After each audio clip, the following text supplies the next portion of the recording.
Kimlar qatnashyapti bunda? Zapisdan bosim. Zapisga. Tak. Azim Parpiy tuzumda qatnashyapti. Sulaymon Rustam Sheniki tuzumda qatnashyapti. Tak. Chirunova Irina Viktorovna tuzumda qatnashyapti. Hazratqulov Hamid tuzumda. Qaldiboyev Rashid Turdiboyev tuzumda qatnashyapti. Qolganlar shu yerda. Hamma bor.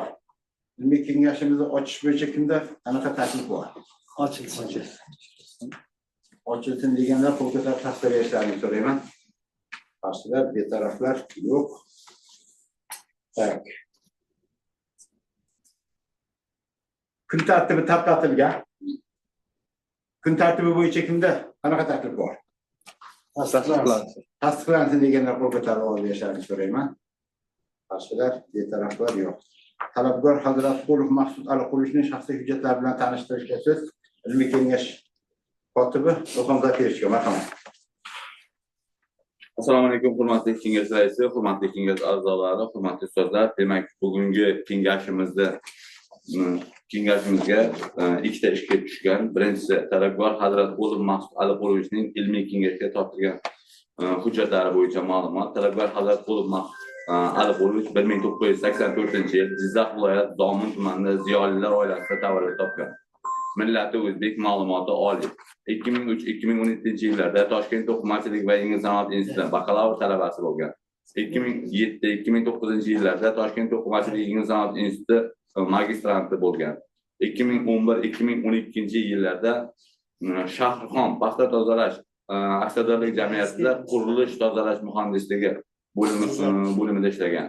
2012-yilda Andijon paxta sanoat OJda hududiy birlashma tuzilmasida moddiy texnik ta'minot MCHda ta'minotchi. Yana xuddi shu yilda Andijon paxta sanoat OJda hududiy birlashma tuzilmasida moddiy ta'minotchi ombor mudiri. 2012-2013-yillarda Andijon paxta sanoat OJ hududiy birlashma tuzilmasida moddiy texnika ta'minotchisi. 2013-2019-yillarda Poytuq paxta tozalash AJ ta'minotchisi. 2019-2020-yillarda O'z paxta sanoat AJ tuzilmasida moddiy texnika ta'minoti MCHda xarid va sotuvchi bo'limi boshlig'i. 2021-2022-yillarda texnik jihatdan tartibga solish agentligi O'zbekiston Milliy meteorologiya instituti davlat muassasasining hududiy filiallar faoliyatini muvofiqlashtirish va axborot tahlil bo'limi mutaxassisi. 2022-yildan hozirgi vaqtgacha texnik jihatdan tartibga solish agentligi O'zbekiston Milliy meteorologiya instituti davlat muassasasining bosim va sarfni o'lchash bo'limida ikkinchi toifali mutaxassis. Malakaviy imtihonlarni quyidagi baholarga topshirgan. Ingliz tili 74 ball, mutaxassislik 80 ball. O'zbekiston Respublikasi Oliy attestatsiya komissiyasi falsafa doktori dissertatsiya asosiy ilmiy ishlar natijalarini chop etishga tavsiya etilgan ilmiy jurnallarda 7 ta maqola chop etgan. Shu jumladan 4 ta respublika va 3 ta chet el jurnallarida, 4 ta anjumanlarda, shundan 2 tasi respublika, 2 tasi xalqaro konferensiyalarda ishtirok etgan. Talabgor Hazratqulov Maqsud Aliqulovich asosiy ilmiy ishlari nusxalari topshirilgan. Talabgor Hazratqulov Maqsud Aliqulovich oilali 4 nafar farzandning otasi hisoblanadi. Qolgan hujjatlari hammasini joy-joyida berilgan. Savollar bormi? Tushunarlimi? Tak, savollar bo'lmasa dissertatsiyani qisqacha mazmun bayon etish uchun so'z talabgor Hazratqulov Maqsud Aliqulovichga. Marhamat. 20 daqiqa. Kecha. Assalomu alaykum, hurmatli kengash raisi, hurmatli a'zolar va ustozlar. Men Hazratqulov Maqsud Aliqulovich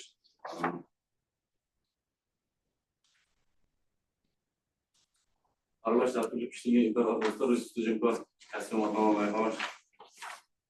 bo'yicha dissertatsiya mavzuyini qisqacha Salqatroq gapiring, Maqsud Aliqulovich. Qisqacha mavzuni tanishtirdim. Dissertatsiya mavzuni dolzarbligi. Bugungi kunda tayyor to'qimachilik mahsulotlarini, xususan kostyum to'qimalarni ekologik toza, har xil sifat ko'rsatishlar bilan chidamli fan texnik yutuqlarni samarali qo'llash bo'yicha dolzarb masala hisoblanadi. Dunyo bo'yicha kostyum to'qimalarning bozorining hajmi keyingi 7 yil ichida o'sish sur'ati 4% dan yuqori bo'lib, jahon aholisi sonining o'sishi va texnika aqlli to'qimachilik mahsulotlariga bo'lgan talabning ortishi, resurs tejamkor va arzon kostyum to'qimalarini ishlab chiqarish hajmini ko'paytirish bo'yicha olib borilayotgan ilmiy tadqiqot ishlar amaliyotga joriy etish juda muhim va zarur hisoblanadi.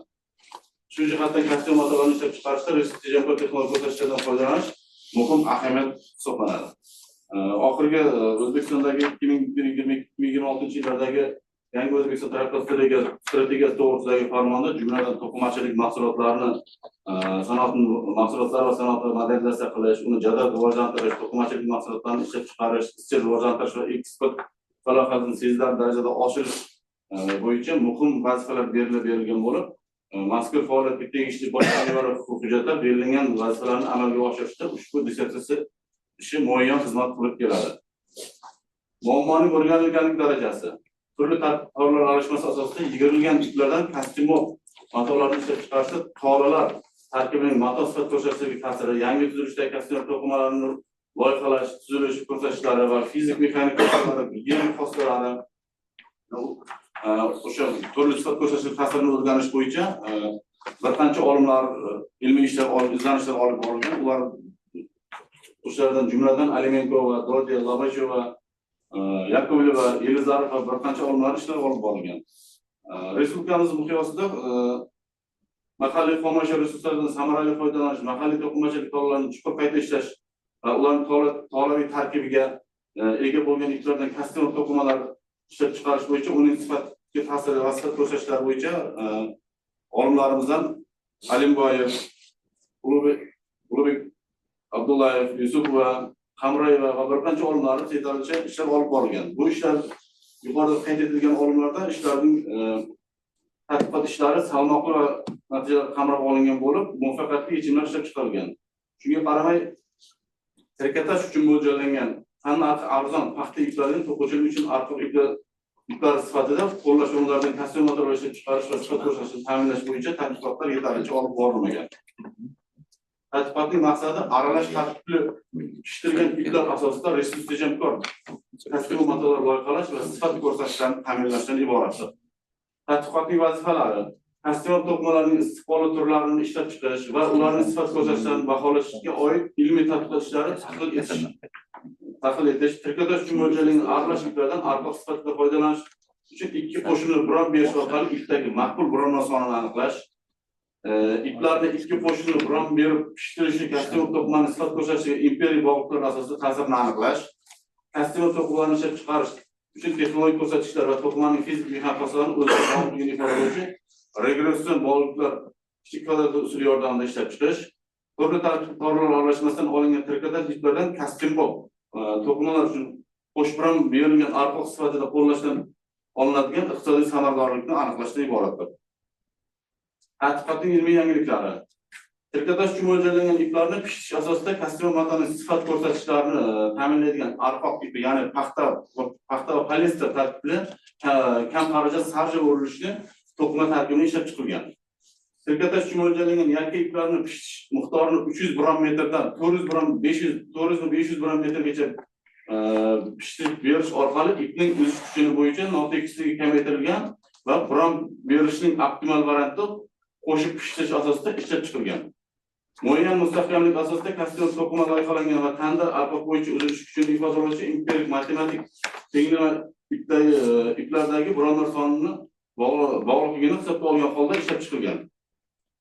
Loyihalangan kostyum to'qimaning fizik mexanik xossalarini ifodalovchi regression tenglamalar ipning pishtirilganligi, tanda ipining tarangligi va o'rta holatda bog'liqligiga asoslanadi. Tadqiqot natijalarining ilmiy ahamiyati. Tadqiqot natijalarida turli tadqiqotlar trikotaj iplariga turlicha bron berish asosida pishirish yo'li bilan to'qimachilikda ishlatiladigan arqiq iplar olish texnologiyasi takomillashtirilganligi va ularda kostyum matoni ishlab chiqilganligi hamda nazariy eksperimental tadqiqotlar o'tkazilishi bilan izohlanadi. Tadqiqot natijalarining amaliy ahamiyati turli tadqiqotlar aralashmasidan tan narxi past va fizik mexanik xossalar yaxshilangan arqiq iplar va kostyumbop matolar ishlab chiqish yo'lga qo'yilgan bilan izohlanadi.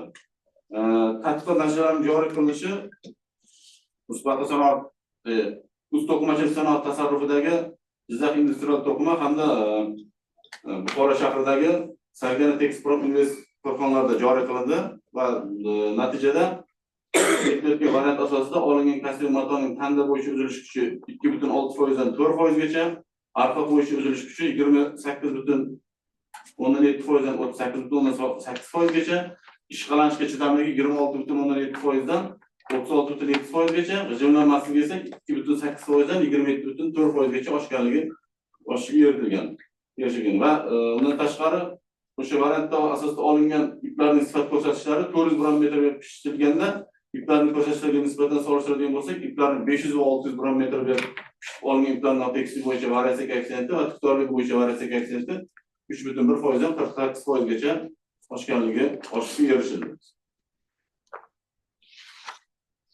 Bu slaydda ko'rishingiz mumkin, kostyum matolar erkak va ayollar kostyumlarining umumiy forma va boshqa buyumlar tayyorlash uchun ishlatiladigan matolar guruhiga umumiy atamasi bo'lib, bunday matolarga umumiy talablar, bir xil umumiy talablar qo'yiladi. Bu talablarga mustahkamlik, yemirilishga chidamlik, uzoq muddat shakl saqlovchanlik, qovut ko'zchalik va shular jumlasidandir.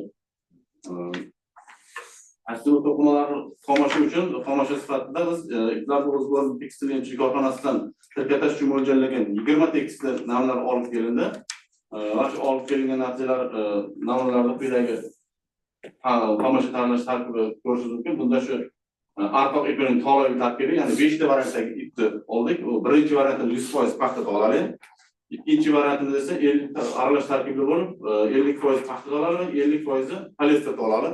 Uchinchi variantimiz 50% paxta tolali, 50% metal tolali. Aralashma tarkibi.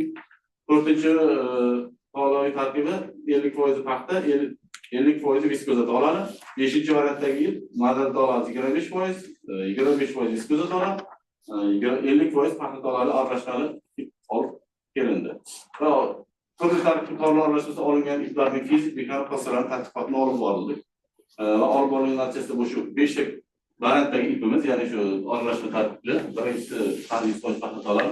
O'sha unda birinchi ipning chizilishligi, ipning uzilish kuchi, ipning uzilish bo'yicha variatsiya koeffitsiyenti, ipning solishtirma uzilish kuchi, ipning uzilishdagi uzayishi, ipning uzilishdagi uzayish bo'yicha variatsiya koeffitsiyenti tadqiqotlarini olib borildi. Olingan natijalar bo'yicha quyidagi Instagramlarga qo'yib qiyosiy tadqiq olib borildi. Turli tarkib aralashmasida olingan iplarning birinchi solishtirma uzilish kuchi va uzilishdagi uzayishini tadqiqotga olib borildi. Olingan natijalarni qo'yib Instagramga tuzganimizda ikkinchi va uchinchi variantimizda natijalar yuqori, sifat ko'rsatkichlari yuqori ekanligini ko'rish mumkin. Ipning uzilishdagi uzayish esa ikkinchi, uchinchi variantda ham natijalar yuqori ekanligini ko'rish mumkin. Iplarni pishishdan oldin fazis rusumli qo'shish mashinasida ikki qo'shimni qayta o'raldi va BTS rusumli turdagi qo'shib berish mashinasida iplarga 300, 400, 500 va 600 gram berib pishib olindi va ularning sifat ko'rsatkichlari aniqlandi. Olingan 21-chi ipimiz 20 tekisli yakka ip, ya'ni 400 gram berilgandagi, qolgani 300 dan 600 gacha gram berib pishitilgandagi iplarning natijalari bu 5 ta variantdagi, ya'ni shu paxta tolali, poliester aralashmali, modal, viskoza 5 ta variantdagi ipimiz. Olingan natijalardan Instagramga qo'yib qiyosiy tadqiqotni olib borganimizda olingan natijalardan ko'rinib turibdiki, ikkinchi va uchinchi variantimizda, ya'ni paxta va poliester viskoza aralashganda 300 dan 400 gram berib pishganda natijalarimiz yuqori ekanligini ko'rish mumkin. Solishtirma uzish kuchini yuqori ekanligini ko'rish mumkin. Bundan keyin 20 tekisli yakka va 20 ko'paytirilgan 2 tekisli pishtirilgan iplarning uzilishdagi uzayishini ham qiyosiy tadqiqotni olib bordik. Bunda ham shu 5 ta variantdagi ipimiz xuddi shunday, birinchisi yakka ipga, qolgani 300 dan 600 gram berilgandagi natijalar. Bu solishtirma qiyosiy tadqiqotdan solishtirgandan ko'rish mumkin. Ikkinchi, uchinchi variantimizda 300 dan 400 gram berilganda natijalarimiz ijobiy yaxshi ko'rsatkichlarga ega ekanligini ko'rish mumkin. İplarga 400 gram metrdan yuqori, ya'ni 500 va 600 gram metr berib pishitilganda iplarning notekisligi ortib ketdi. Uzilishlar soni oshdi. Shu sababli tadqiqotimizning keyingi bosqichlarini iplarga 300 va 400 gram metrga pishish asosida pishirgan iplarni sarja o'rilishli kostyum material ishlab chiqarishda qo'llanadi. Ya'ni 300 va 400 da 500 dan 600 ga uzilishlar oshgan sababli uni tadqiqotini olib boriladi. Kostyum materialni tuzilishda parametrlarni iplarni pishirishga bog'liq nazariy tahlilni ham olib borildi. Kostyum materialning shakllanishi va tuzilishi omillari uni tashkil etadigan iplarning pishtirish ta'sirida o'zgaradi. Matoning zichligiga iplarning pishtirish ta'sir etib, asosida matoning qalinligi bilan qattiqligi vibratsiya kirishishi o'zgaradi. Matoning zichligi iplarning pishtirishiga bog'liq bo'lib, bu holda quyidagi forma orqali topiladi. Bu formada shu matoning zichligi tanda marqa bo'yicha ipning pishtirishi, matoning o'rishiga bog'liq koeffitsient, tajriba orqali aniqlanadigan koeffitsient. İpning pishtirish ta'sirida matoning qalinligining o'zgarishi quyidagi forma orqali ham aniqlab topildi. Bunda H matoning qalinligi, ipning diametri, ipning pishtirishi, matoning o'rilish koeffitsiyenti. Bu esa empirik koeffitsiyent. Pishtirilgan iplardan olingan kostyum matoning matonimizning texnologik ko'rsatkichlarini tadqiqotini olib bordik. Bunda shu tanda ipimiz 100% paxta tolali. Arqa ipiga esa 5 ta variantdagi yuqorida aytib o'tgan 5 ta variantdagi tolaviy tartibli ip qo'yib mato ishlab chiqarildi.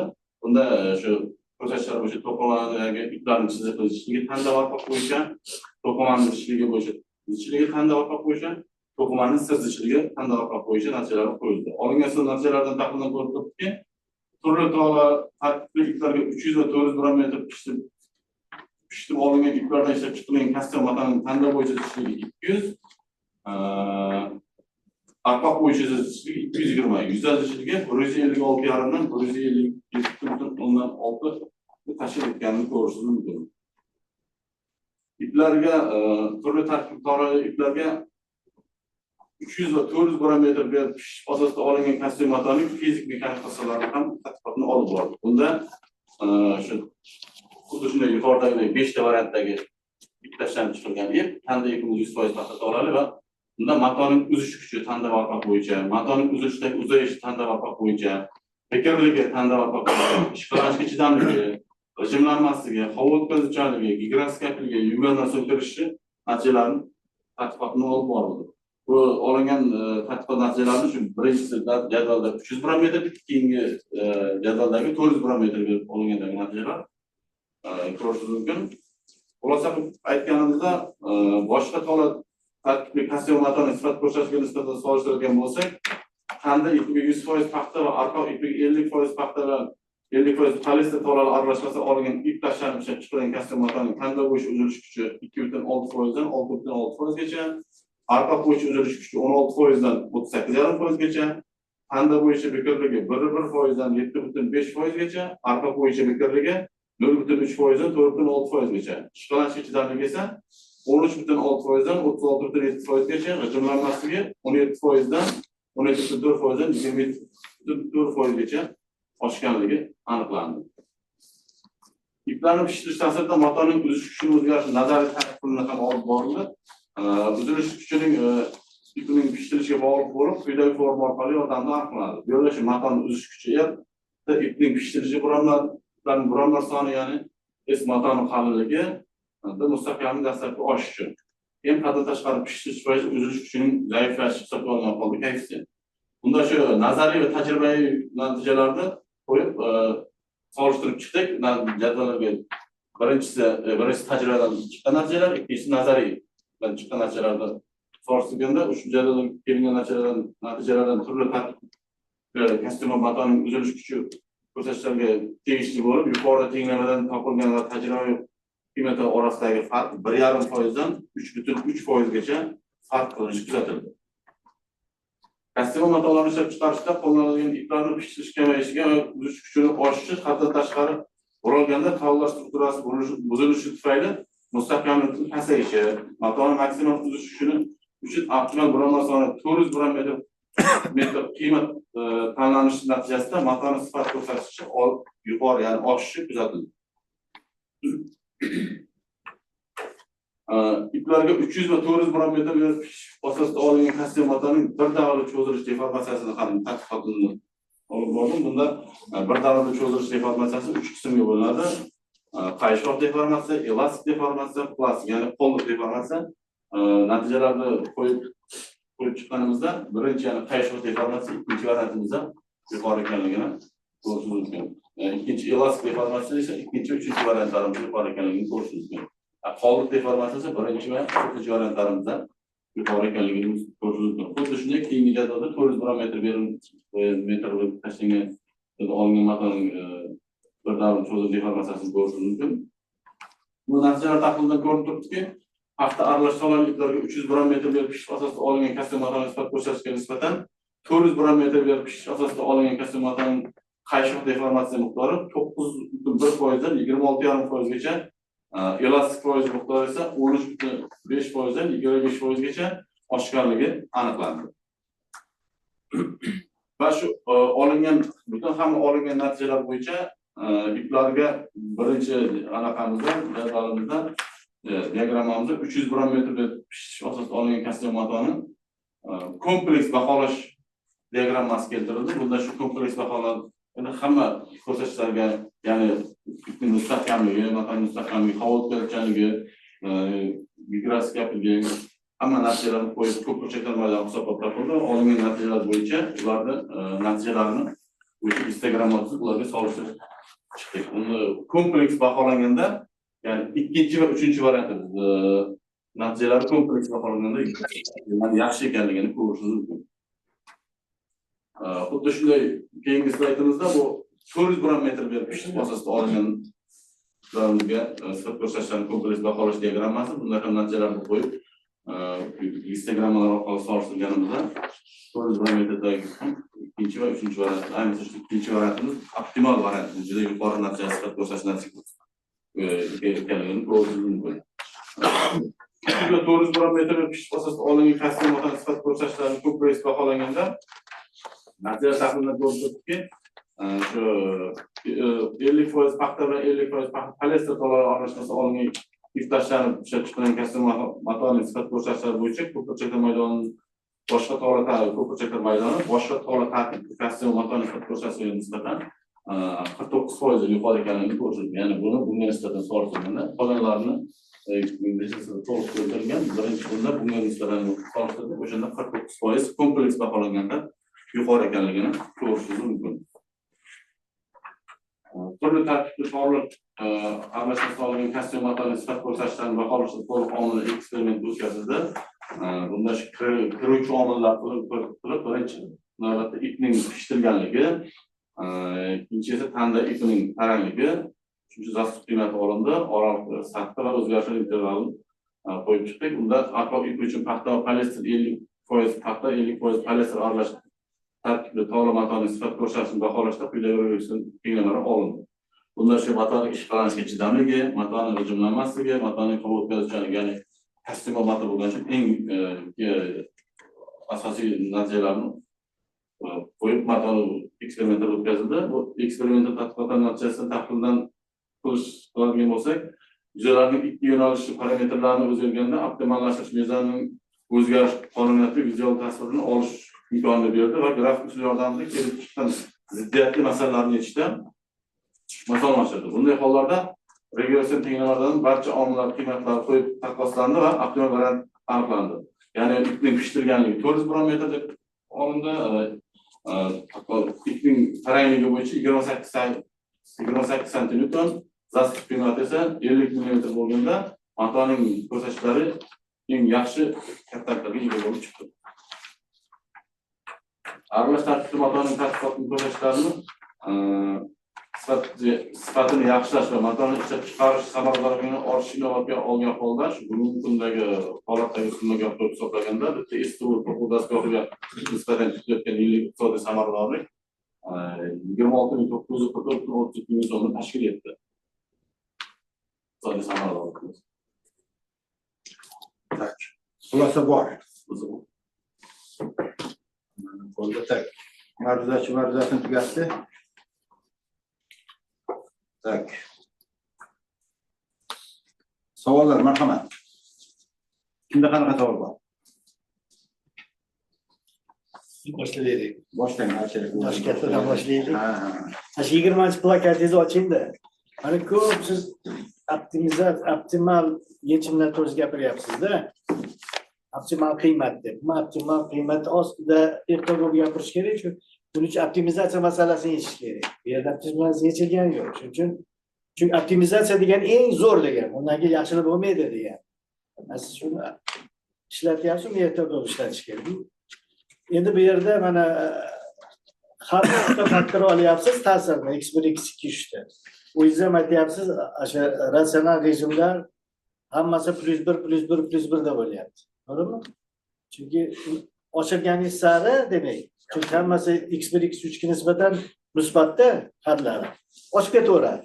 Xo'p, buni yana oshirsak nima bo'ladi? Mana zastupni ham oshiraman, ipning pishishini ham oshirsak +1 emas, bundan mana 400 emas, 500 olamiz, 38 mi, 28 mi, 30, 50 emas, 55 olsak nima bo'ladi? Bundan ham yana yaxshilab ketaveryapti. Qanday chegarasi bormi buni? Bunda biz shu nimada bizda to'liq ma'lumot keltirilgan hamma variantlardan oshirgan variant ham qo'yib hisoblab topganimizda matoning sifat ko'rsatkichlari nisbatan orqaga boradi, pastga boradi. Yaxshi natija bermadi. Shuning uchun biz o'shanda eng +1 anaqalarda eng yuqori ekanligi. Demak, chegara qo'ygansizlar shu yerda. Ha, o'sha chegara qo'yildi. Avtoritetda bizda to'liq ma'lumot Maganikda formulangiz bor edi. 16-betda ochingmi? Tushunarli demak. Bu birovni taklif qilgan formulasimi yo o'zingiz taklif qilyapsizmi? Men taklif qilyapman. Mana yerda ikkita S turibdi, shu bir xil S'mi? Bitta qilib S'ni 1 - m darajasi desa bo'laverardi-yu. Buning uchun alohida S'ni ajratib qo'yapsiz-da. Mana ularda kes. Ha, Bunda shu darajasini qo'yib hisoblanganda natijalarimiz yaxshi chiqdi. bir xil nima? Bir xil koeffitsiyentmi, ikki xilmi? Birlashtirib qo'ysa bo'lar deyman-da. Bo'ptimi? İkisi qilib yursin. S'ni darajasi 1 - m bo'ladi. Shuni aytaman. Agar bir xil bo'lsa. Yo'ldiramiz. Tak. Marhamat, yana savollar. Soliq ko'rik. Manda bir necha savol bor. Balki men tushunmagandirman. Asosiy maqsad nima uchun trikotajga mo'ljallangan ipni kostyumbob material olishga ishlatdik. Chunki o'zini ipi bor. Uni iplarning orasida farqi bor. To'g'rimi? Birinchi savol bu. Shu ilmiy yangilikni chiqargansizda. Shunga savol bor. Bu biz trikotaj uchun mo'ljallangan iplarni asosiy qo'llanuvchi birinchi navbatda tanlab arzon, ikkinchi navbatda ishlab chiqarish nafasidagi samaradorligi yuqori bo'lgani uchun buni olib turib ajratib turib qayta buron berish orqali to'quvchilikka ishlatganmizda. 11 Ya'ni sifat ko'rsatkichlari yaxshilandi va tanlab arzon bo'lgan sabab. Yo, bu siz tayyor ipni yana qo'shimcha ishlov berasiz. To'g'rimi? U nima farqi bo'ladi bunda? Qanaqa resurs tejam? Ya'ni trikotajga mo'ljallangan iplarimizni to'quvga mo'ljallaganmiz. To'quvga nisbatan qimmatroq va trikotaj ipini misol uchun 1 soatda 200 kilo ip chiqaradigan bo'lsa, yig'irishdagi ip 1 soatda 20 kilo ishlab chiqaradi. Nisbatan ishlab chiqarish anaqasi foizi kamroq, shu to'quvchilikni arzonroq bo'lgani uchun o'shani kostyum materialiga to'quvga mo'ljallagan. Ilmiy yangiligida ikkinchisida 300 dan 500 gacha deb aytilyapti, lekin siz 500-600 da уже sifatni pasayib ketyapti. Nimaga bu yerga chiqargansiz? 300 dan 500 gacha deb. 300 dan 500 gacha deb oldikda va keyin tadqiqot natijalarini ko'rilganda 502 ham ko'p bronlar soni oshgan sababi matoning uzish kuchlari o'zilishi nisbatan. Обычно o'zi ilmiy yangilik nimani tadqiqotda natijasida kelib chiqadigan narsa oldindan belgilanmaydi. Keyin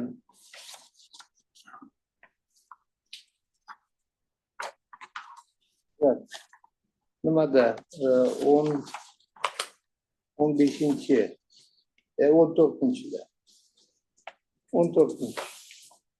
Qiziq narsada tabiatdan bu arqoq ipi tarkibi umuman boshqa. Qanaqa qilib ular to'qimani sir zichligiga bir xil qilib, faktiski bir xil natijani berishi mumkin. Chiziqlishligimi? Aslan natijasi. Uni o'zini og'irligi boshqa. Paxtani og'irligi boshqa, poliesterniki, modalliki. O'shaning uchun ular poliester deydi, modal deydi, paxta deydi. Ularning o'zi xususiyati boshqa. Biz endi shu tayyor aralashma olingandan keyin natijalarni qo'ydik-da, siyosat ishimizga. Shuna tayyor biz tayyordan o'qib natijalarni ko'rib chiqdik. Tushunarli. 15-da 15-chi mana bitta havo o'tkazuvchanligini qaradimda, u yerda ham faktiski bir xil chiqyapti. Lekin standart ko'rsatkichidan почти 2 barobar. Natijalar shuni Yo'q, natijani olish bir tomondan, ikkinchi tomondan uni sababini siz aytishingiz kerak edi. Nima uchun shunaqa havo o'tkazuvchanligi ko'paydi? E'tibor qiladigan bo'lsak, mana baribir tabiiy to'la bo'lgani uchun tabiiy to'ladan 9966 ko'rsatyapti. Sun'iy aralashganlik hisobiga ancha nisbatan pastga tushganini ko'rishingiz mumkin. Tabiiy narsalar havo o'tkazuvchanligi yuqori bo'ladi, sun'iy aralashgandan keyin nisbatan tushadi. Nima uchun u standart ko'rsatkichidan paxtani o'zi faktiski 2 barobar. Natijalarimiz tadqiqotimizda shu natijami? Yo'q, men tushunaman natijani. Standartda nima uchun 500 deyapti? Standartdagini aytib ber, 500 nimaligini. Maqsud, eng qizig'i ilmiy tadqiqotda eng qiziq joyi nima sababdanligini tahlil qilish kerak edi. Eng asosiysi.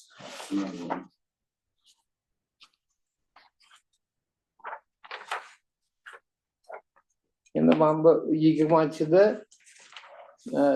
ipni pishiqligi bo'yicha faktorlar olgansiz. Nima uchun 360 dan boshlab 400 gacha oldingiz? 300 dan emas.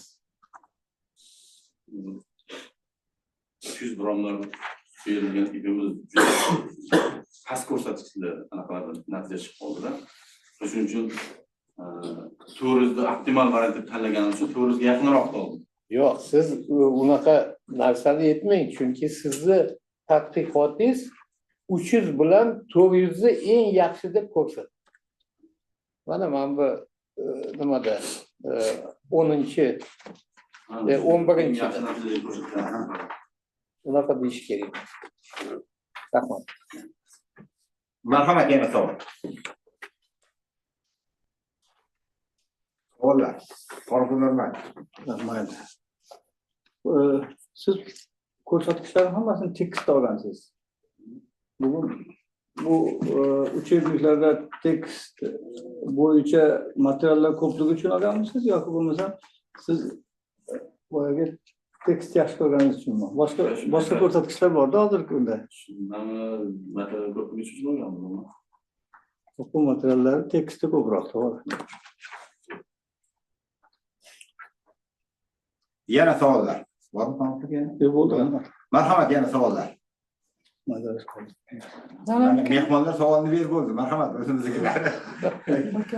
Marhamat. Assalomu alaykum. Meni birinchi savolim. Domla aytdilar, trikotaj uchun mo'ljallangan degan ip olyapsiz. Trikotaj uchun mo'ljallanganini qayerdan bildingiz?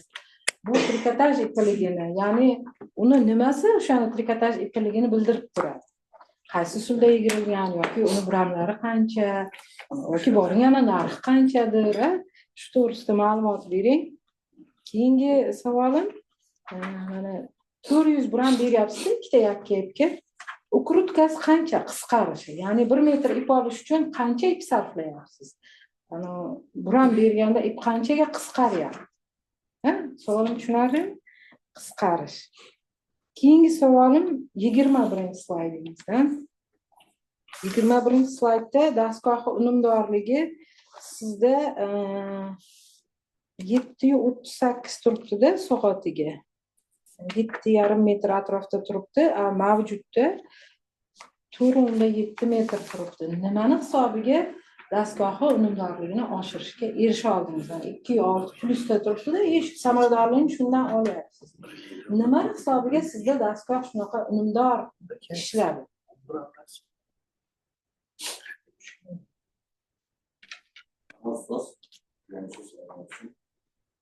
Birinchi katta tashkilotlar ularga o'zi odatda 800 bron metrgacha bron beriladi.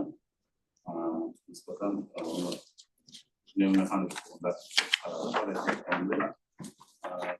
ularga yugurish uchun iplarga esa to'quvchi iplarga esa bronlar soni nisbatan yuqoriroq. Qisqarishi. Keyingisi iplarni qisqarish bo'yicha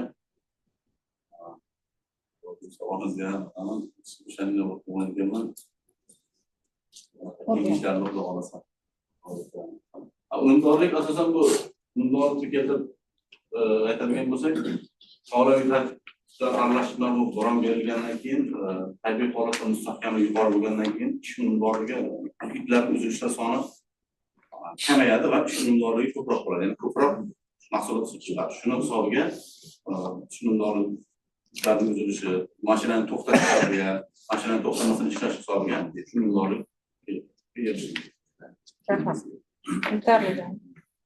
Yana marhamat. Marhamat. Kazakova, Zaproterkinova. Buning savoli shunday, biz yaxshi bilamiz, mana shu kostyumbop materiallar shakl ushlash xususiyatiga ega bo'lishi kerak. Biroq mana siz hozir tayyorgarlikni pishitgansiz.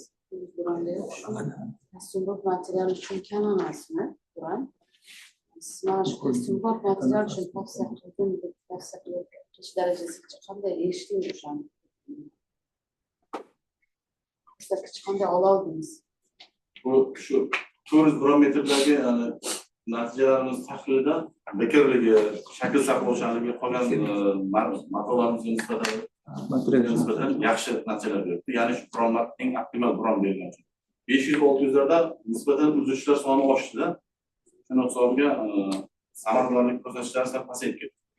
300 esa matomiz nisbatan yumshoqroq ko'rinishi ham dizayn jihatdan ko'rinishi 400 ga chiqmadi. Shuning uchun eng optimal varianti paxta polyester aralashmali va 400 bron metrdagi ishlab chiqarilgan mato dizayn jihatdan ham, mustahkamlik jihatdan ham, grafik jihatdan ham yaxshi narsalar ko'rsatadi. Yetarlimi kadar? Marhamat yana. Mahsur Abdullayevich. Maqsud Oliqulov bitta savol bor. Kostyumbop matolarning asosiy sifat ko'rsatkichlari nimalar kiradi bunga? Birinchi savol. Ikkinchi savol 21-slaydda, bu yerda slaydni ko'rsak, faqat dastgohning ish unumdorligi oshganda qolgan ko'rsatkichlar deyarli bir xil. Nimani hisobidan ish unumdorligi oshyapti? Dastgohni. O'shani ayting. Rahmat domla, kostyum matoni sifat ko'rsatkichlari o'zim sifat qilgan eng asosiy shunga qiziq.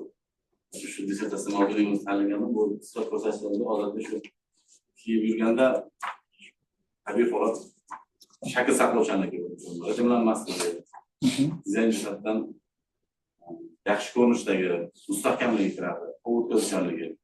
Shu kostyum matoni sifat ko'rsatkichlarga mana shu eng asosiy omillari mana shular hisoblanadi. Har kunda kiyiladigan umumiy erkaklar uchun, ayollar uchun ham asosiy ish kunida kiyiladigan kiyim bo'lgani uchun mana shu sifat ko'rsatkichlari eng optimal, eng yaxshi, eng muhim ko'rsatkichlar hisoblanadi. Bu iqtisodiy samaradorlik bo'yicha ipdagi shu bo'lgan tolaviy aralashmaning tarkibi qo'shilgandan keyin mehnat unumdorligi yuqori chiqdi. Ya'ni o'sha qo'yib turib mato ishlab chiqarayotganda stanok to'xtamasdan, ya'ni dastgoh to'xtamasdan ishladi, uzilishlar soni bo'lmadi. Shuni hisobiga iqtisodiy samaradorlikka erishdik. Nimaga nisbatan? Bazaliga nisbatan eksperiment natijasida bu natijamizda o'sha misoldagi bugungi holatda hisoblab o'tganimizda 26,944 so'm tashkil etdi. Marhamat yana savollar. Marhamat. Magruba Nadimovna. Nima uchun qaysi mato olish uchun aynan aralash tarkiblardan foydalandingiz? Bu birinchi savolim. Ikkinchi savolim, men ilmiy yangiligingizda kam xarajat sarja urilishli to'qima tarkibi ishlab chiqildi degansiz. Nima uchun sarja urilishni kam xarajat aytyapsiz? Boshqa urilishda ham bor-ku. Buning uchun aynan mana shu sarja urilishdan foydalanyapsiz. Rahmat bo'lma. Shu aralash tarkibni tanlagan degan savolimga bugungi kunda aholining nisbatan ko'payishi hisobiga va tabiiy resurslarimiz endi nisbatan yildan yilga tabiiy resurslar tabiiy holatda kamayib bormoqda. Ya'ni shu paxta mahsulotlari, tabiiy mahsulotlarning kamayishi hisobiga endi sun'iy holalarga e'tiborimiz qaratishga majbur bo'lamiz. Shu hisobiga aralash tarkiblarni o'rganish men shaxsan men uchun qiziq bo'ldi va shuning natijasida aralashmasi tadqiqot ishlarini olib bordim. Bu endi tabiiy holatdagi nisbatan tabiiy daxl kelmaydi mahsulot. Shuning uchun resurs tejamkor bo'lgani uchun o'zimizdagi poliester, modal moddalar o'zimizda ko'p miqdorda ishlab chiqargan uchun shu moddalardan tabiiy aralashmani aralashtirib yuqori saviyali yuqori sifat ko'rsatishga bo'lgan mahsulot chiqarishni maqsad qilganmiz. Sarja o'rilishdagi matolar nisbatan ko'rinish jihatdan bejirim bo'ladi, ya'ni bir tomonga qarab aniq qilinadi, naqshsimon bo'lib chiqadi va dizayn jihatdan ko'rinishi chiroyli bo'lib chiqqan sababli sarja o'rilishda ishlab chiqardik.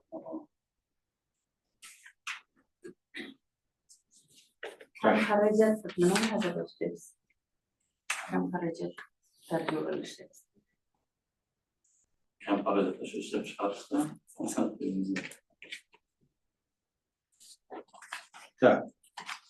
Yana marhamat. Mahsulot qabul bermaydi. Yaxshijoq, savolim bor edi. Siz to'qimada qanday bo'yicha faqat 100% paxta olgansiz, tarqoqqa 50% qo'shgansiz. Xo'p, buning asosiy xususiyatlaridan biri bu hozir aytilganda shaklsiz saqlash xususiyati to'qimani. Paxta bilamizki, bu kirishuvchan mato. Ya'ni siz shu to'qimani kirishuvchanligini o'rgandingizmi? Bu birinchi savolim. Ikkinchi savolim, gigroskopikligini o'rgangansiz. O'z adabiyotlardan ma'lumki, modal tolasi va sun'iy tola bu gigroskopikligi paxtadan ham yuqori hisoblanadi. 1.8 barobar yuqori hisoblanadi. Sizda bu gigroskopiklik xususiyati kam chiqqan. Nima uchun kam? Shuni asosga qo'ysangiz. Rahmat olsun. Bu yugandan so'ng kirishini tadqiqotini olib borganmiz. Bu o'sha namuna matomizni olib turib mana chiqqanimizda natijalardan endi nisbatan shu natijamiz mana shu bo'lganda paxta va poliester aralashmaniki nisbatan qolganlarga nisbatan yaxshiroq chiqqan. Bu paxtani bilamiz endi yugandan so'ng kirishi yuqori bo'ladi. Tabiiy to'la aralashgan hisobiga o'shani nisbatan yaxshilangan varianti olindida 100% paxta to'la bo'lgandagi yugandan so'ng kirishi yuqoriroq bo'ladi. Sun'iy to'la qisman shu anaqasiga aralashgan hisobiga uning kirishuvchanligi ham unga nisbatan yaxshiroq bo'lib olindi. Gigroskopik esa bunday ham ko'rib turibdiki, tabiiy to'lada to'g'ri aytyapsiz ustoz, yuqori bo'ladi. Hamisha gigroskopik tabiiy narsada hamisha yuqori bo'ladi. Faqat bu shu gigroskopikda meni tavsiya qilayotgan natijam lekin yaxshi natija ko'rsatishga bermadi. Lekin kompleks baholanganda lekin hammasini baholaganda yuqori bo'ldi. Faqat bitta gigroskopik qolganlarga nisbatan eng past natija berdi.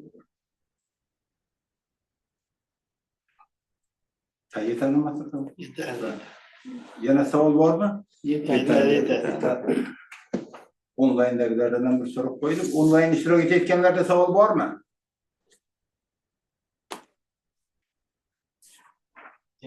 Yo'q shekilli. Tak, bo'lmasa men ham savol berib qo'ying. Tak, mana shu siz tavsiya etayotgan mato qaysi fabrikalarga tavsiya qildi? Kim ehtiyoj bildirdi siz yaratgan matoga? Jizzax industrial to'qima bilan O'zborim tekstil universiteti. Kastum Anaqa Buxorodagi. siz tavsiya qilgan matodan ishlab chiqarish kastum shum ishlab chiqarganmi? Ko'rganmisiz? Uni masalan undan foydalangan inson ham haqiqatdan ham gigroskopishligi yaxshi ekan, yo uzoq muddat ishlaydi ekan bu kastum degan biron bir xulosa olganmisiz ulardan? Xulosa olganman. Shu ayolning namunalari ham bor, mashinada qolib ketdi.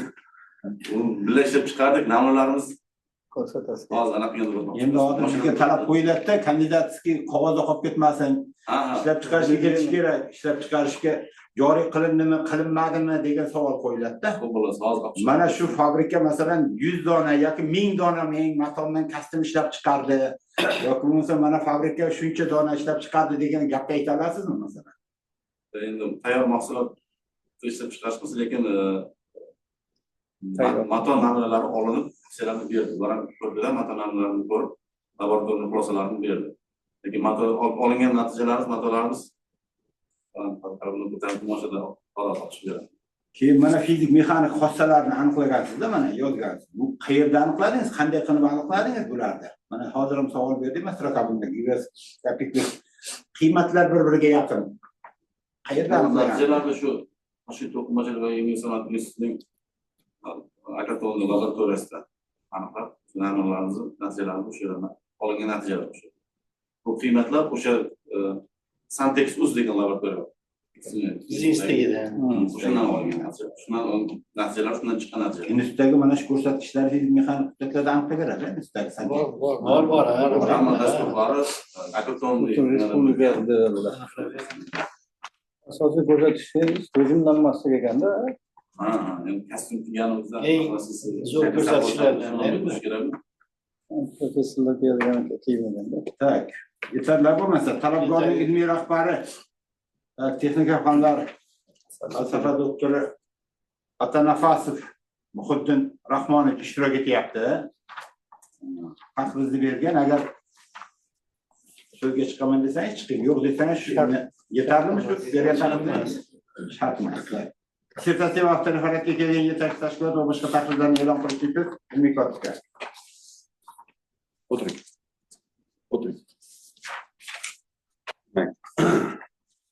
Yetakchi tashkilot sifatida O'zbekiston tabiiy tolalar ilmiy tadqiqot institutiga yuborilgan va u institutning direktori Ahmedboyev tomonidan 23-fevral 2026-yil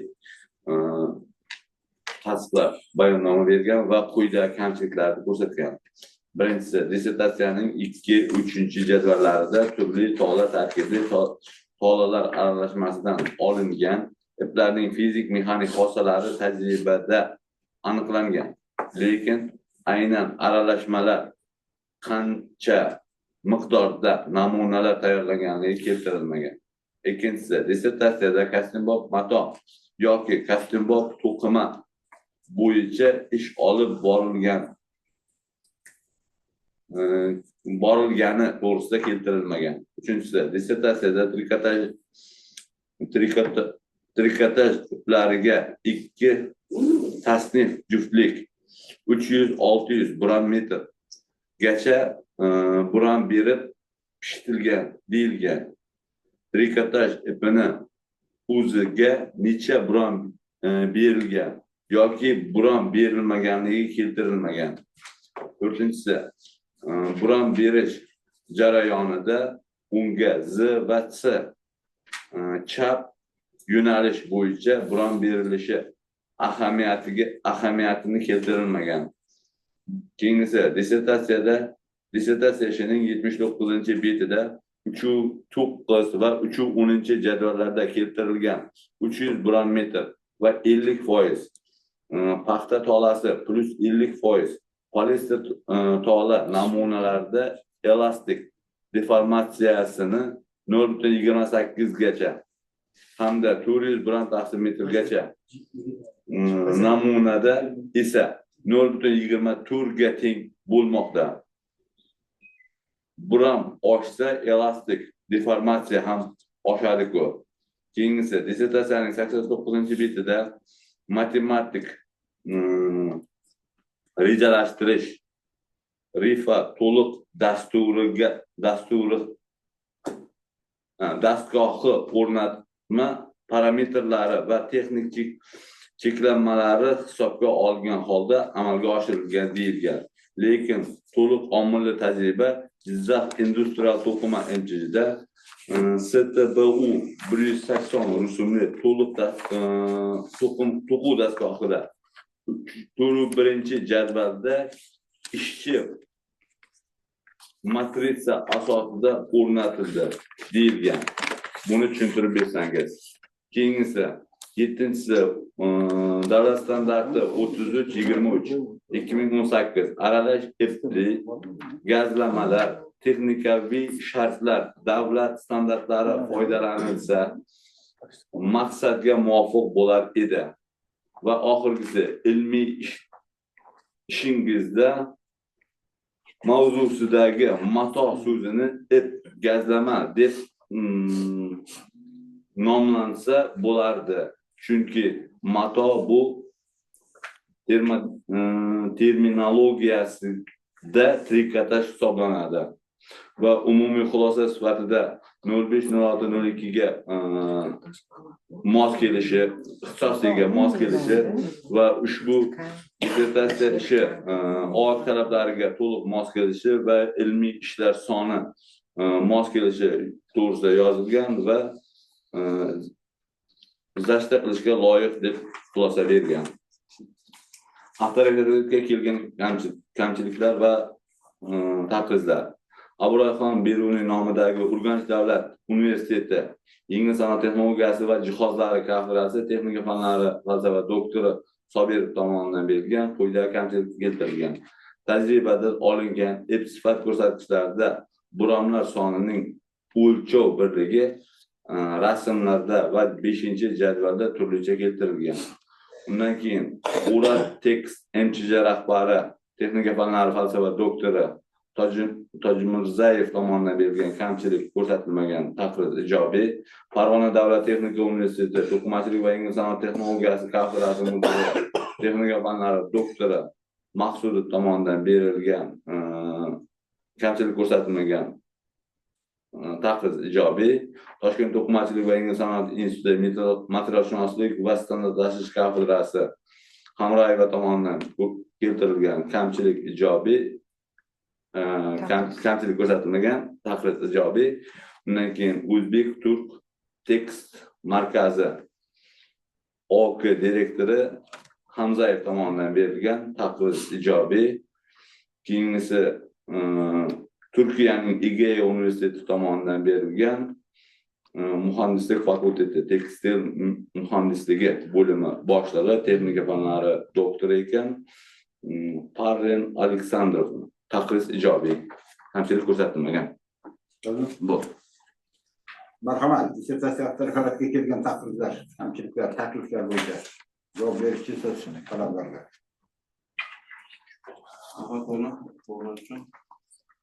Dissertatsiya taqriz bo'yicha Abdurahmon nomidagi Urganch davlat texnika universitetidan kelgan taqrizga birinchi yetakchi tashkilot kelgan tabiiy tollar institutiga kelgan ustoz Orifning ustozga dissertatsiyasiga ko'rib bergan uchun minnatdorchilik bildiramiz. Bunda birinchi kamchilik bo'yicha dissertatsiyaning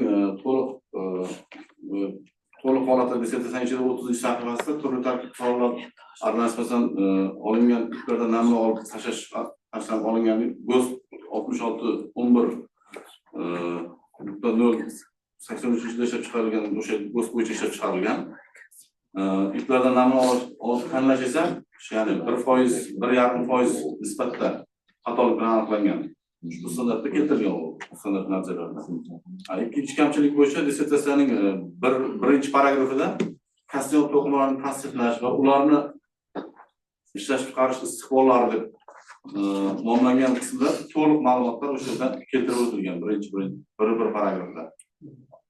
Uchinchi kamchilik bo'yicha trikotaj iplariga standart bo'yicha Kamchilikni o'qimangda javob berib ketavering. Kamchilikni o'qib o'tirmang. Uchinchi kamchilik bo'yicha 850 biron metr berib beriladi, lekin biz unga qancha biron berish ahamiyatga ega emas. Unda asosan maqsadimiz to'qimachilik ipini olish va undan biz asosan mahsulot ishlab chiqarish. Shu ma'lumotni berib o'tganmiz. 4-chi kamchilikka roziman, xudo xohlasa uni keyingi ishlarimda ilova qilib olaman. 5-chi kamchilikka 29 dissertatsiyaning 29 sahifasida barcha turdagi aralashmalardan bir xil 28 ta ip olingan. 6-chi kamchilik bo'yicha esa bironta sonini ortish bilan elastik deformatsiya miqdori kamayadi. Chunki nisbatan elastik deformatsiya miqdori kamaygandan ham hali anaqamizda ko'rib o'tgan bo'lishi mumkin. 7-chi kamchilik bo'yicha kostyum matoning sifat ko'rsatkichlari asosida ko'p plyus baholandi va natijada matoning sifat ko'rsatkichlari bo'yicha ko'p burchakli yuzasi qaysiniki katta bo'lsa, matoning sifat ko'rsatkichlari yaxshi ekanligi aniqlandi. 8-chi kamchilikka roziman. 9-chi kamchilik bo'yicha turli tarkibli kostyum matoning sifat ko'rsatkichlarini baholashda to'liq omilli eksperiment natijalar o'tkazishi natijasida 400 biron metr berib pishish orqali natijalar yuqori ekanligi olindi va bunda 300 biron metrga nisbatan matonikiga nisbatan olinmagan. 400 ga olingan. Ikkinchi taqrizchimiz bo'yicha kamchiliklarga birinchi va ikkinchisiga roziman. Uni yaxshi ta'kidlab aytgan ekan. Xolos keyingi ishlarimni olib qolaman. 3-chi kamchilik bo'yicha esa shu to'quv dastgohiniki ish unumdorligi nisbatan matoning shu yaxshilangan nisbatiga olgan nisbatiga to'quv dastgohida kutilayotgan iqtisodiy samaradorlik keltirilgan 29.940 so'mni tashkil etgan. Avtoreferatga kelgan taqrizlar bo'yicha bitta taqriz bo'yicha natija kelgan, u ko'rsatilgan kamchilik bo'yicha roziman. Rahmat, o'tiring. Dissertatsiya bo'yicha muhokamalarga o'tamiz. So'z rasmiy abonent texnika fanlari doktori Dotsent Egenberdiyev Fazlin Otaqulovichga. Marhamat.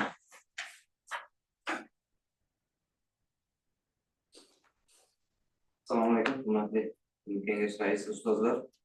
Men shu fursatdan foydalanib, xotin-qizlarimiz ustozlarimizni kirib kelayotgan 8-mart xalqaro xotin-qizlar bayrami bilan tabriklayman. Menga Hazil Qulov Maqsad Qulovning dissertatsiya avtoreferati taqdim qilingan. Uni taqriz tayyorlandi, taqrizda qisqacha mazmuni bilan tanishtirib o'tsam. Dissertatsiya tarkibi 4 ta bob, xulosa foydalangan adabiyot ro'yxati ilovalardan iborat.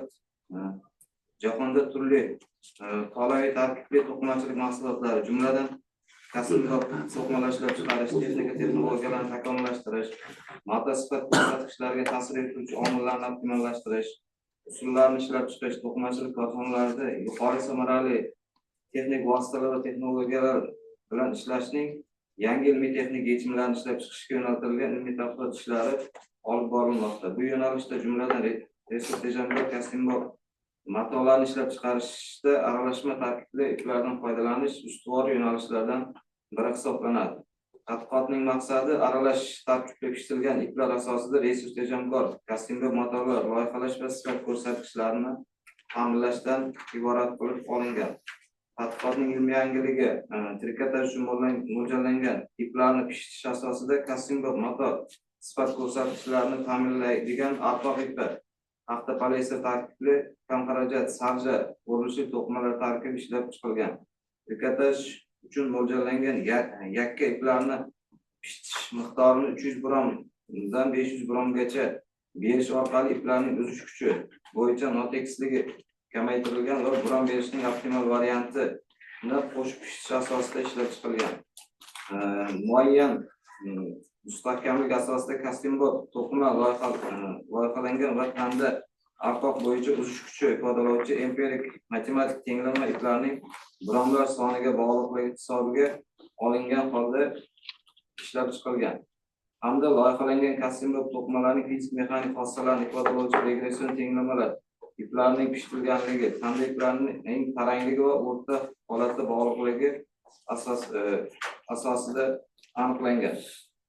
Tadqiqot natijalarining joriy qilinishi tadqiqot natijalari Usto'qmachilik sanoat uyushmasi tasarrufidagi korxonalarda, shu jumladan Jizzax Industrial to'qima hamda Usto'qmachilik uyushmasi tarkibidagi Saidiyana Texprom Invest Buxoro shahrida tadqiqot natijalari olib borilgan va tahlillar keltirilgan. Dissertatsiya ishining kirish qismida dissertatsiya mavzusining dolzarbligi va zarurat asoslangan, tadqiqot maqsad vazifalarini belgilangan va obyekt va uni predmet shakllantirilgan. Dissertatsiya ishining tadqiqot mavzusi bo'yicha ilmiy texnik adabiyotlar sharhi va masalalarning qo'yilishi deb nomlangan birinchi bobida kostyumli mato ishlab chiqarish va uni istiqbollari, kostyumli matolar sifati, tuzilishi va tola tarkibining ta'siri, tadqiqot vazifalarining qo'yilishi to'g'risida ma'lumotlar keltirilgan. Dissertatsiya ishining kostyumli mato ishlab chiqarish uchun maqbul tarkibli xomashyo tanlash va sifatini baholash deb nomlangan ikkinchi bobida kostyumbob to'qima arqoq uchun xomashyo tarkibi tanda kostyumbob matolar va ular uchun tanlangan arqoq ipi fizik mexanik xossalarini aniqlash usullari, turli tarkibli tolalar aralashmasidan olingan iplarning fizik mexanik xossalarining tadqiqoti, turli tarkibli tola aralashmasidan olingan iplarning pishitish asosida sifat ko'rsatishini ta'rif etish bo'yicha ma'lumotlar keltirilgan. Dissertatsiya ishining iplarning pishitishni, kostyumbob matolarning shakllanishi va tuzilish parametrlarini ta'sirini nazarda tutadi deb nomlangan 3-bobida kostyumbob matolar zichligiga, iplarning pishitilishiga ta'siri nazariy tahlili hamda iplarning pishitish ta'sirida matolarligi va kirligi, kirishishi va uzish kuchlarining o'zgarishi, iplarning pishitish asosida olingan kostyumbob matolarning texnologik ko'rsatkichlari, fizik mexanik va deformatsion xossalarga ta'sir bo'yicha ma'lumotlar keltirilgan. Dissertatsiya ishining aralash tarkibli kostyumbob matolarning sifat ko'rsatkichlarini baholash deb nomlangan 4-bobida aralash tarkibli kostyumbob matolarning sifat ko'rsatkichlarini komplekt baholash va optimal variantlarini asoslash, turli tola tarkibli kostyumbob matolarning sifat ko'rsatkichlarini baholashda to'liq omilli eksperimentlar o'tkazilgan. Rejissyor kostyumbob to'qima ishlab chiqarishda iqtisodiy samaradorlikni aniqlash bo'yicha ma'lumotlar keltirilgan. Mazkur ilmiy ish bo'yicha bir qator kamchiliklar mavjud. Birinchi, dissertatsiya ishining tadqiqot mavzusi bo'yicha ilmiy texnik adabiyotlar sharhi va masalalarning qo'yilishi deb nomlangan 1-bobida mavzu bo'yicha pishitilgan iplar to'g'risida ma'lumot keltirilmagan. Ikkinchi, dissertatsiya ishining 29-sahifasida trikotaj iplariga turli quram berilgan deyilgan, lekin pishitilmagan trikotaj ipiga qancha quram berilganligi haqida ma'lumot keltirilmagan. Uchinchi, dissertatsiya ishining 2-3 jadvalida turli tola tarkibli tolalar aralashmasidan olingan iplarning fizik mexanik xossalari tajribada aniqlangan, lekin aynan aralashmalar qancha miqdorda namunalar tayyorlanganligi to'g'risida ma'lumot keltirilmagan. Dissertatsiya ishining 2 bobida faqat go'sht ko'rsatkichlari asosida tanlab olingan iplarning va to'qimaning sifat ko'rsatkichlari keltirilgan. Vaholanki bu ko'rsatkichlar tajribadan keyin keltirilsa maqsadga muvofiq bo'lardi.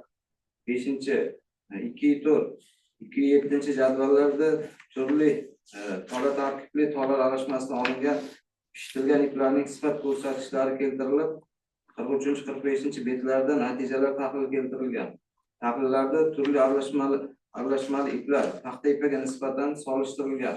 Ma'lumki, hozirgi kunda kostyumbob matolar deyarli sof paxta ipidan ishlab chiqarilmaydi. Taqqoslash boshqa aralashmali iplarga nisbatan o'tkazilsa, o'sha xulosalar yanada aniq bo'lishiga imkon beradi. 6. Dissertatsiya ishining 3-bobida trikotaj uchun mo'ljallangan iplarga buram berish orqali arqoq sifatida kostyumbob to'qimalarda qo'llanilib mato olingan. Bu jarayonning texnologik qismini yoritib berish zarur. 7. Dissertatsiya ishining 4-bob iqtisodiy qismida STB 189 dastgohining bosh aylanishlar soni nima sababdan 280 aylanish minutdan 360 aylanish minutga o'tishi ochib berilmagan. Bu keltirilgan kamchiliklar dissertatsiya salohiyatiga ta'sir etmaydi, balki uni yanada boyitishga yordam beradi deb o'ylayman. Xulosa, yuqoridagilarga asoslanib Hazrat pul maqsad olib qo'yishning 05.02 to'qimachilik materiallar texnologiyasi o'qitma shakasida ishlov berish ixtisosligi bo'yicha texnika fanlari bo'yicha falsafa doktor PhD darajasini olish uchun taqdim etilgan aralash tarkibda pishirilgan iplar asosida resurs tejamkor kostyumli motorlar loyihalash mavzusidagi dissertatsiya ishida nazariy va tajribaviy tadqiqotlar olib borilgan. Dissertatsiyaning Oliy attestatsiya komissiyasi talablariga mos ravishda rasmiylashtirilgan. Dissertatsiya ishi tugallangan ilmiy ish bo'lib, unda muhim nazariy va amaliy ahamiyatga ega muammolar hal qilingan. Dissertatsiya ishidagi boblar va bo'limlar o'rtasida bog'liqlik mavjud. Hazrat pul maqsad olib qo'yishning 05.02 to'qimachilik materiallar texnologiyasi va xomashyoga dastlabki ishlov berish ixtisosligi bo'yicha texnika fanlari falsafa doktori PhD darajasini berishga loyiq deb hisoblayman. Rasmiy opponent Zafartin instituti tabiiy ta'limotga ishlov berish kafedrasi mudiri 3 ga boradi. 3 ga. Soat 3 ga. Xo'p, 3 ga chiqamiz.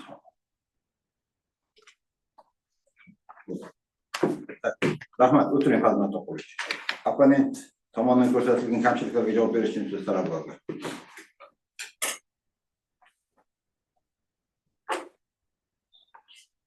Rahmat, Shozbek To'quvich. Dissertatsiyani ko'rib, kamchiliklarga e'tibor berib, e'tiboringiz uchun. Birinchi kamchilik bo'yicha dissertatsiyaning ilmiy texnik adabiyotlar ro'yxatida pishirilgan iplar to'g'risida keltirilmagan. Sababi bizning ishimiz asosan kassiya va mato olish. O'shaning uchun ikkinchi kamchilik bo'yicha dissertatsiya ishining trikotaj standart bo'yicha 850 gram metr buram beriladi. Lekin bizga unga qancha buram berilishi ahamiyatga ega emas. Chunki maqsadimiz to'quvchilik ipini olish edi. Shuning uchun biz bu bo'yicha ma'lumotni berib o'tmadik. Uchinchi kamchilik bo'yicha dissertatsiyaning 30-sahifasida turli tartibli iplardan namuna tanlash GOST 6611.0-83 standart bo'yicha amalga oshirildi. Ushbu standartda namuna olish to'liq keltirilgan. 4-chi kamchiliklar bo'yicha roziman, davom qilaman. Xudo xolasa keyingi ishlarimda 5-chi, 6-chi va 7-chi kamchiliklarga ham roziman. Xudo xolasa keyingi ishlarimda inobatga olaman. Rahmat, o'tiring. Так, so'z rasmiy opponent texnika fanlari doktor professor Abdullayev Ulug'bek To'lonboyevich unda ham qatnashmoqchi, ishtirok etolmayapti. Ish chiqyapti, taqdirda o'qib beradi. Kamchiliklarni kamchiliklarni o'qib bering. Ulug'bek To'lonboyevich kengashdan uzr so'ravardi. Bansada bo'lib qolibdi. Shunga bansada bo'lishiga qaramasdan onlayn qatnashamiz dedi. Demak, Abdullayev Ulug'bek To'lonboyevich o'z taklifini bergan, har bitta bobda tahlil qilgan va har bitta bob bo'yicha o'zining takliflarini bergan va quyidagi kamchiliklarni keltirib o'tgan. Dissertatsiya ishining ikkinchi ilmiy yangiligi tushunarsiz yozilgan. Ya'ni buramlar yakka ipga berilganmi yoki yakka iplarni bir-biriga qo'shilib pishti jarayonida berilganmi? Buni aniq izohlab berish lozim kerak edi.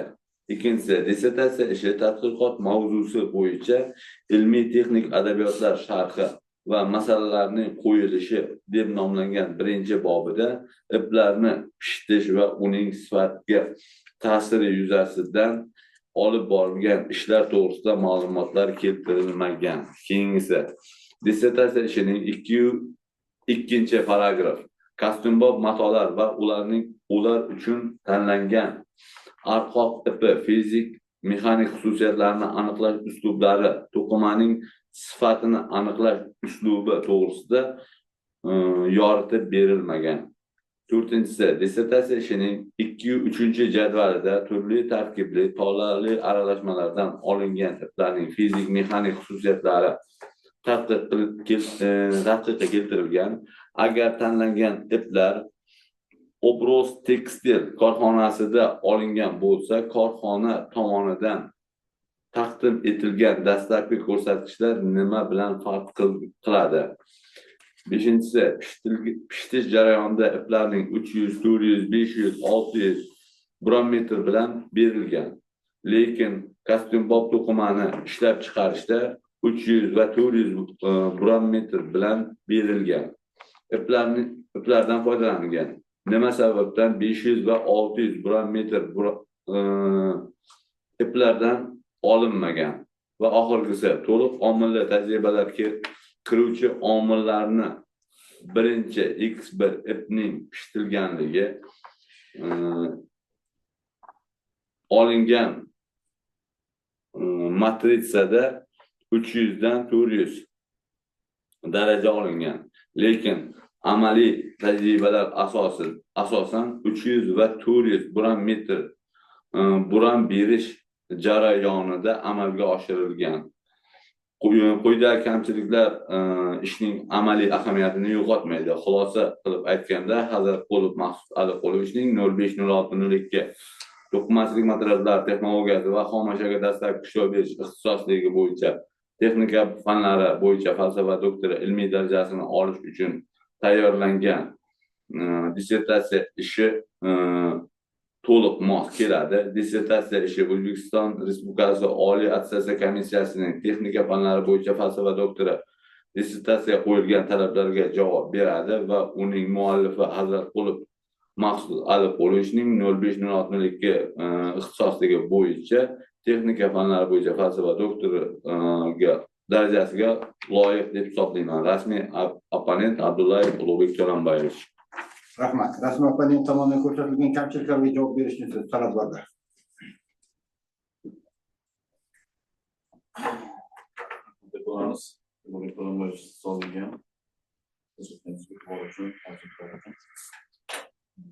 Birinchi kamchilikka roziman. Ikkinchi kamchilikka ham roziman. Uchinchi kamchilik bo'yicha dissertatsiyaning 2 paragrafida har bir to'qimani sifatini aniqlash borasida standart keltirilgan, unda o'sha standartda uning to'liq havolasi keltirilgan. Agar biz bu sudni ochib beradigan bo'lsak, dissertatsiyaning hajmi davlat anaqa nimasidan oshib ketdi. Shuning uchun uni to'liq keltirib o'tish anaqa maqsadga muvofiq etdik. To'rtinchi kamchilik bo'yicha biz iplarni O'zbor tekstil korxonasidan olib kelindi. Olingan ip sifat ko'rsatkichlari o'sha laboratoriyadan olingan o'zlari shu korxonaning laboratoriyasida olingan sifat ko'rsatkichlarni inobatga oldik. Chunki biz u yerda qaytadan tekshirib o'tiramiz. O'shalarning laboratoriyasida olingan sifat ko'rsatkichlari bo'yicha davom etdik. Beshinchi kamchilik bo'yicha iplarni pishitish jarayonida 300 dan 600 biron metr berilib sifat ko'rsatkichlari aniqlangan. Dissertatsiya ishimizda bunda esa iplarni 400 dan yuqori pishiradigan bo'lsak, hali ko'rib o'tganimizdek, iplarning bironlar berish olish uchun natijasida matoning sifat ko'rsatkichlari uzilishlar soni oshib ketdi. Ya'ni umumiy qaytganda sifat ko'rsatkichlari yomonlashdi. Shu sababli optimal variantda 300 va 400 biron metrda beriladi. 6-kamchilik bo'yicha to'liq omilli tajribalar o'tkazishda iplarning pishitish optimal variant asosida olingan iplarning sifat ko'rsatkichlarini Cochrane, Fisher va student mezonlari bo'yicha solishtirilgan. Chunki biz taklif etilayotgan variant asosida ip sifatini qancha darajada aniqlash yoki ishonch ehtimoli yuqori bo'lishini hisoblab ko'rdik. Shu ipning sifat ko'rsatkichlari asosan o'sha mezonlar bo'yicha aniqlandi. E'tiborlaringiz uchun Rahmat, o'tiring. Muhokamalarga o'tamiz. Marhamat. Muhokamada kim ishtirok etmoqchi? Marhamat. Tolstoyevich. Bersin ikki og'iz gapirmoqchiman.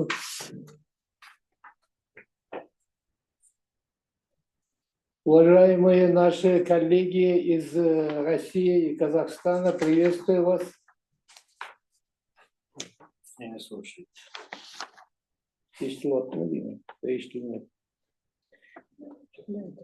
Hurmatli rais, hurmatli ilmiy kengash a'zolari, hozirgi dissertatsiya ishlarini asosiy maqsadi bu assortimentni kengaytirish. Добрый день, здравствуйте всем. Добрый день, уважаемая Ирина Викторовна. Мы очень рады вас видеть. Спасибо. Спасибо вам. Вот shuning uchun bu tadqiqot ishi haqiqatda nima deydi, negizida juda dolzarb masala. Endi yechishida albatta ozgina nimalar kamchiliklar bo'lgan, bu kamchiliksiz ish bitmaydi. Lekin eng asosiy masalasi bu faqat tadqiqot o'tkazish emas, u ishlab chiqarishgacha ham yetib borgan va nimani образецlar ishlab chiqilgan. Endi uni albatta uni maqsadi etib yangi faqat nima emas, to'qima olish emas, uni qaysidir mahsulot ishlab chiqarishga mo'ljallangan bo'lishi kerak. Agar uni bir kichkinagina bo'lsa ham bitta namunasi bo'lganda, unda juda ham yaxshi bo'ladi. Endi mani fikrim shunaqaki, bu vaqt talablariga javob beradi. Ilmiy yangiligi bo'yicha ham, qilgan nima deydi, hajmi bo'yicha ham qilingan, chop etilgan ilmiy maqolalar bo'yicha ham. Shuning uchun men bunga bu ishga ovoz beraman, sizlarni ham shunga chaqiraman. Rahmat. Rahmat, Sodiqovich. Marhamat, yana kim ishtirok etmoqchi? Men gapirsam. Marhamat. To'qqiz yo'nalishda bo'lgani uchun ikki og'iz gapirish lozim deb topdim. Bugungi ko'rilgan ish bo'yicha, Hazratqul Maqsud Alqulov ishi bo'yicha ish dolzarb, resurs tejamkor kostyumbot matolar loyihalashga mo'ljallangan. Lekin juda ko'p savollar ochiq qolib ketdi. Dissertant tomonidan aniq va konkret javoblar olinmadi. Bundan tashqari 157 gram bu kostyum uchun juda ham kam. Bu ustoziga ham bu e'tiroz. Chunki ko'ylak matolar 180 gramgacha beriladi, kostyum botida 200 gramdan metr kvadrat yuqori bo'lishi lozim. Bu juda yengil kostyum bot mato uchun. Trikotaj uchun 850 gram berilgan iplardan foydalandik deb aytilyapti, lekin hozirgi kunda 450-500 gram bilan trikotaj iplar ishlab chiqarilayotgani hisobga olinyapti. Undan tashqari shu ip bilan arqoqqa unaqa ko'p nagruzka tushmagani uchun juda mustahkamligiga unaqa ko'p talab qo'yilmaydi arqoqqa. Bu ishlab chiqarilgan ipni tanda sifatida foydalanganda yana ham ishini ochib bergan bo'lardi. Bugungi kunda mustahkamlik masalasi kostyumda u darajada emas. Odamlar oldingiga o'xshab 5 yillab, 10 yillab kostyumdan ekspluatatsiya qilayotgani yo'q, yirtilib ketguncha kiyayotgani yo'q. Shuning uchun mustahkamlik masalasida va boyaga GOS bo'yicha berilgan savollarga kamida shuncha bo'lishi kerak. Siz-ku undan juda yuqori chiqqanini aytishingiz kerak edi. Keyin kostyumbot mato umumiy nomda buni kim uchun siz aytyapsiz? Ishchilar uchunmi, harbiylar uchunmi, maktab o'quvchilari uchunmi, erkaklar uchunmi, ayollar? Uni aniq konkret berishi kerak edi. Undan tashqari ikki xil tolaviy tarkib beryaptimi? Buni bo'yoq olish masalasini ko'rish kerak edi. Chunki 67 ga 33 berilgan hozirgacha polyester bilan paxta aralashtirib. Hozir 50 ga 50 bo'lyaptimi? Demak, bo'yoq olish masalasi yuzaga chiqadi. Chunki polyester umuman boshqa kimyoviy tarkib bilan bo'yoq oladi, paxta umuman boshqa kimyoviy tarkib bilan. Keyin slaydlarda sifat qismiga juda ko'p urg'u berilgan. Mavzu bo'yicha resurs tejamkor kostyum matoni loyihalash deyildimi? Shu loyihalash joyiga ham asosiy 05, 06, 02 bo'yicha chiqayotgani uchun loyihalash masalasiga bitta slaydlar qo'shganda yana ham ochiqlanardi ish. Shuni inobatga olish kerak. Keyingi ishlarda albatta bu ishi davom etsa yaxshi bo'ladi. Ish bor joyda kamchilik bo'ladi. Bu narsani seminarlarda ham juda ko'p ta'kidlandi. O'zi seminardan seminarga o'tgan sari pishdi. Ko'proq sifat qismiga urg'u berilishi noto'g'ri deb bilmayman, lekin asosiy maqsadimiz sifatli mahsulot olish. Lekin 02 bo'yicha chiqayotgan odam ilmiy yangiligi bo'yicha slaydlarni qo'shish kerak edi loyihalash qismiga. Shu narsalarni aytish lozim deb topdim ustoz. Ishini qo'llab-quvvatlayman. kelgusi ishlarida albatta shu kamchiliklarni inobatga oladigan umid bildiramiz. Rahmat. Rahmat. Marhamat. Yana kim ishtirok etmoqchi? Yetarlimi? Tak, muhokama tugadi. Ko'rsatilgan takliflarga javob berish uchun so'z talabgorga. Marhamat.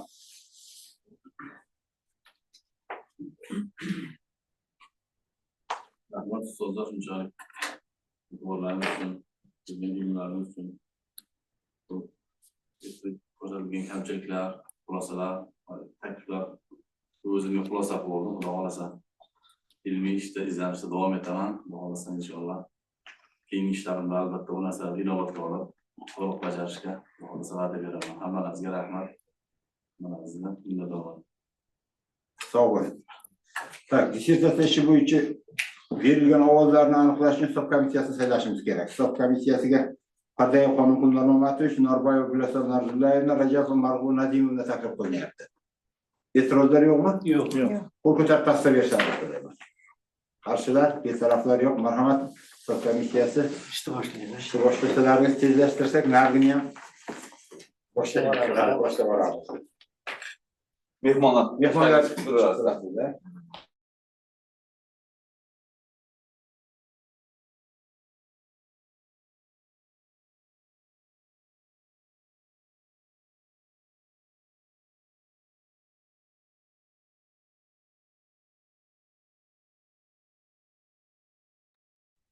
ular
Burada keldi.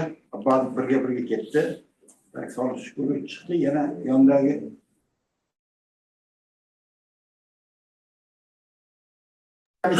yo'q. Yo'qildimi? Tak, söz hisob komissiyasi raisi Pardayev Xonqullar Mamatovga marhamat qilinglar. Hisob komissiyasining majlisining bayonnomasi. Saylangan komissiya tarkibi Pardayev, Rajapova, Norboyeva. Komissiya Hazratqulov Maqsud Aluqulovning falsafa doktori ilmiy darajasini olishga qo'yilgan dissertatsiya yuzasidan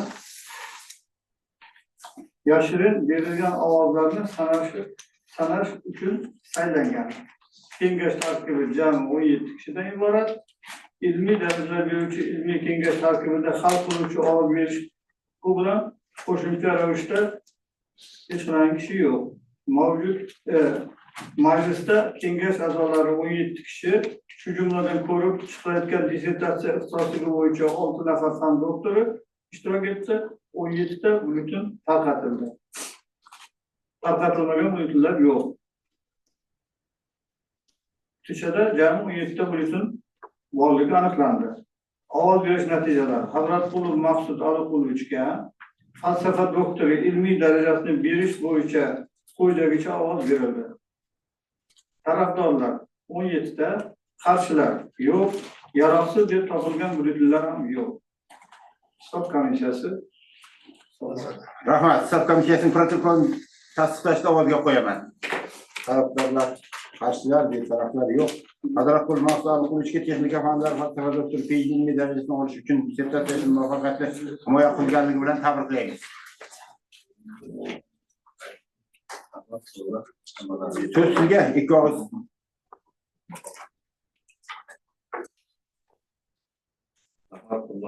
Kengash raisi a'zolari, ustozlar, hurmatli domlalar. Qo'llab-quvvatlab, ilm berib, yaxshi natijalarga erishishga imkon berganlariniz uchun Xudo xolasa keyingi ishlarimizda yana davom etamiz. Kamchiliklarni hammasini bartaraf etishga harakat qilamiz. Sizlardan chin yurakdan minnatdorman. Xudo xolasa keyingi ishlarimizda albatta inobatga olamiz inshaalloh. Rahmat sizlarga qo'llab-quvvatlaganlariniz uchun. Sog' bo'ling. Ilmiy kengash a'zolariga ilmiy kengash xulosasi loyihasi tarqatilgan. Hisob qilib olsak bo'ladimi shu? Bo'ladi, bitta aytadi, tadbirni qo'shib qo'yish kerak, foydalanishda. Maqsad yo'q olingan. Foydalanish degan narsa. Qayerda foydalanadi? Anaqa so'z bor. Foydalanish degan joy. Ko'rga yozib qo'ying. Qaysi ishlab chiqarish korxonalarida, ilmiy izlanishlarda, o'quv joylarimizda foydalanishga tavsiya etiladi. Dissertatsiyaning natijalari. Ona ilmiy amaliy ahamiyati degan joyda boshqa ishga ketib qolib, bunga qarab qo'yma. Ilmiy amaliy ahamiyati degan joyda boshqa ishchi kapillarli tukli to'qimaniki degan joylar qo'shilib ketib qoldi-da, shuni bir qarab qo'ying. Qaranglar.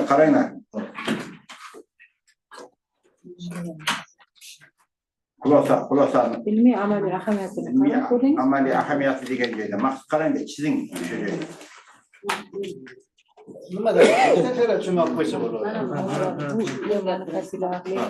Boshqaruv ketgan deyapsiz.